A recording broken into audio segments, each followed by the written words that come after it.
Net প্রশ্নপত্র ফাঁসের প্রতিবাদে ঝাড়গ্রামে এবিভিপির বিক্ষোভ, দোষীদের কঠোর শাস্তির দাবি জানালো ছাত্র সংগঠনটি। নেট পরীক্ষার প্রশ্নপত্র ফাঁসের ঘটনায় জড়িতদের দৃষ্টান্তমূলক শাস্তি এবং ছাত্র আন্দোলনের নামে অরাজকতা ও সরকারি সম্পত্তি নষ্টের অভিযোগের প্রতিবাদে পথে নামল অখিল ভারতীয় বিদ্যার্থী পরিষদ। বৃহস্পতিবার ঝাড়গ্রাম রাজ কলেজের মূল ফটকের সামনে সংগঠনের রাজ কলেজ ইউনিটের উদ্যোগে একটি শান্তিপূর্ণ বিক্ষোভ কর্মসূচি অনুষ্ঠিত হয়। এবিভিপির পক্ষ থেকে অভিযোগ করা হয়, নিট প্রশ্নপত্র ফাঁসের ঘটনাকে কেন্দ্র করে ছাত্র আন্দোলনের নামে একাংশ সরকারি সম্পত্তির ক্ষতি হয়েছে এবং অশান্তি সৃষ্টির চেষ্টা করছে। এ ধরনের ঘটনার প্রতিবাদ জানাতে এই দিনের কর্মসূচির আয়োজন করা হয়েছে বলে সংগঠনের দাবি। বিক্ষোভ কর্মসূচিতে উপস্থিত ছিলেন এবিভিপির ঝাড়গ্রাম জেলা প্রমুখ সৌমেন পাল সহ সংগঠনের অন্যান্য সদস্য ও কার্যকর্তারা।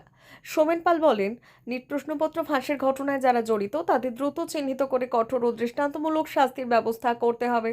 পাশাপাশি আন্দোলনের নামে যারা সরকারি সম্পত্তি ক্ষতি করছে এবং আইন শৃঙ্খলা পরিস্থিতি বিঘ্নিত করার চেষ্টা করছে তাদের বিরুদ্ধেও আইনানুগ ব্যবস্থা নেওয়ার দাবি জানান তিনি। এদিনের কর্মসূচির মাধ্যমে নিট প্রশ্নপত্র ফাঁসের নিরপেক্ষ তদন্ত, দোষীদের কঠোর শাস্তি এবং আন্দোলনের নামে অরাজকতার বিরোধিতার বার্তা তুলে ধরে অখিল ভারতীয় বিদ্যার্থী পরিষদ। নমস্কার, আমার নাম সৌমেন পাল। আমি অখিল ভারতীয় বিদ্যার্থী পরিষদ ঝাড়গ্রাম জেলা প্রমুখ। আজকে আমরা এসে উপস্থিত হয়েছি ঝাড়গ্রাম রাজ কলেজে। তো আমরা দেখলাম গত 21 তারিখ, 20 তারিখ এবং 21 তারিখ দিল্লির যন্তর মন্তরে এবং তারপরেও দিল্লির যন্তর মন্তরে কীভাবে কিছু ছাত্রের নাম নিয়ে কিছু দেশদ্রোহী আমাদের পুলিশকে এবং গণতন্ত্রের মন্দির সংসদ ভবনকে আক্রমণ করার চেষ্টা করে এবং তার প্রত্যুত্তরে যখন পুলিশ এবং প্রশাসন কড়া হাতে সেই আন্দোলনটা দমন করে, তারপরে সেই ছাত্রছাত্রীরা দেশের সম্পত্তি নষ্ট করে, তারা কাশ্মীরের মতো পাথরবাজি করে এবং তারা বিভিন্ন ভাষায়, কুৎসিত ভাষায় আমাদের দেশের পুলিশ এবং গণতন্ত্রকে গালাগালি করে। আমার প্রশ্ন সেই সব যুবক যুবতীদের যারা নিট পরীক্ষা দিয়েছে এবং নিট পরীক্ষা দিয়ে পাস করে ডক্টরের পড়ার সুযোগও পেয়েছে, তো তারা কি সত্যি ওইখানে ছিলেন? আমার মনে হয় তারা ছিলেন। ওখানে যারা ছিলেন তারা কিছু প্রোপাগান্ডিস্ট, যারা সিআইএ আমেরিকার ফান্ড পেয়ে ওখানে সিজেপি ককরোচ জনতা পার্টির সমর্থনে ওখানে একটা রণভূমি তৈরি করেছেন এবং ওদের উদ্দেশ্য বাংলাদেশ এবং পাকিস্তানের মতো ভারতেও একটা ছাত্র অভ্যুত্থান ঘটানো এবং নিজেদের স্বার্থ সিদ্ধি করা, যে উদ্দেশ্যে তারা বিগত কয়েক বছর ধরে লেগে রয়েছে। যেহেতু রাষ্ট্রবাদী সরকার আমাদের রয়েছে এবং রাষ্ট্রবাদী সরকারের জন্য তাই তারা বরাবর ছাত্রদেরকে এগিয়ে দিচ্ছে। আমি সমস্ত ছাত্র এবং শিক্ষানুরাগী ব্যক্তিদের উদ্দেশ্যে জানাতে চাই, কোনো রকম প্রোপাগান্ডায় পা দেবেন না, কোনো রকম বিশৃঙ্খলায় গিয়ে অংশগ্রহণ করবেন না।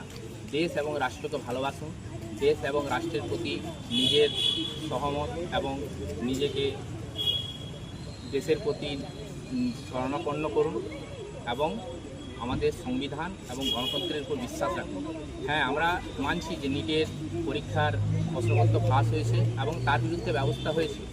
12 তারিখ নিট পরীক্ষার প্রশ্নপত্র যখন ফাঁস হওয়ার রিপোর্ট যখন পাওয়া যায়, তারপরেই কিন্তু নিট ক্যান্সেল করা হয় এবং তারপর আবার রিটেস্ট হয় এবং সম্পূর্ণভাবে পুরনো অবজারভেশনে সেই রিটেস্টের কোশ্চেন পেপারও তৈরি হয় এবং পরে নিট পরীক্ষা পাস করে বহু ছাত্রছাত্রী পরবর্তীতে ডাক্তারি পড়াতে যোগ দেয়। তো এই সমস্ত ছাত্রছাত্রীরা যারা ডাক্তারি পড়াতে যোগ দিয়েছেন তাদেরকে অনেক শুভেচ্ছা, অভিনন্দন জানাই। আর সেই সমস্ত ছাত্রছাত্রীরা যারা এদের প্রোপাগান্ডায় পা দিয়ে ওখানে গিয়ে এইভাবে আন্দোলন করার নামে গুন্ডামি করছেন, তাদেরকে জানাই, তোমরা সুবুদ্ধি উদয় হোক, তোমরা সঠিক রাস্তায় ফিরে এসো, গণতন্ত্র এবং দেশের প্রতি ভরসা রাখো। আমাদের দেশ এবং গণতন্ত্রে হয়তো আইনে কিছু দেরি হয়, কিন্তু কখনো কেউ ছাড় পায় না। আর কোনো একটা ব্যক্তির যদি রেজিগনেশনের মাধ্যমে যদি পুরো সিস্টেম ঠিক হয়ে যেত, তাহলে জিনিসটা এতটা সহজ হতো না। একটা পুরো সিস্টেম রয়েছে, যে সিস্টেম পুরোপুরি খারাপ এবং সেই সিস্টেমের মাধ্যমে এইসব কাজ চলে। তাই আমি বলবো যে তোমরা একটু ধৈর্য ধরো। সেই সমস্ত ব্যক্তিদের যারা এই ঘটনা ঘটিয়েছে তারা কিন্তু ছাড় পাবে না। আমাদের প্রশাসন তাদেরকে যোগ্য শাস্তি দেবে। আমি আমার বক্তব্য এখানে শেষ করছি।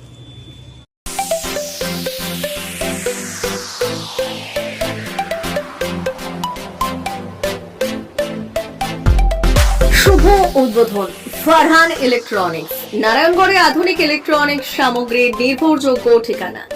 আমাদের এখানে পাবেন ফ্রিজ, স্মার্টফোন ও মোবাইল ফোন, এলইডি ও LCD TV, washing machine, water purifier, air cooler, camera, printer এবং অন্যান্য সকল ধরনের ইলেকট্রনিক্স সামগ্রী। আকর্ষণীয় সুবিধা, 0% ইন্টারেস্ট সহজ ইএমআই এর সুবিধা, সবার জন্য লোনের ব্যবস্থা, সুলভ মূল্যে বিশ্বস্ত ব্র্যান্ডের পণ্য, দ্রুত ও সহজ ফাইন্যান্স অনুমোদন, প্রোপাইটার শেখ সাদেক আলী, সবার জন্য লোন, সবার হাতে ফোন। আজই চলে আসুন ফারহান ইলেকট্রনিক্সে এবং নিয়ে যান আপনার পছন্দের ইলেকট্রনিক্স পণ্য সহজ কিস্তিতে।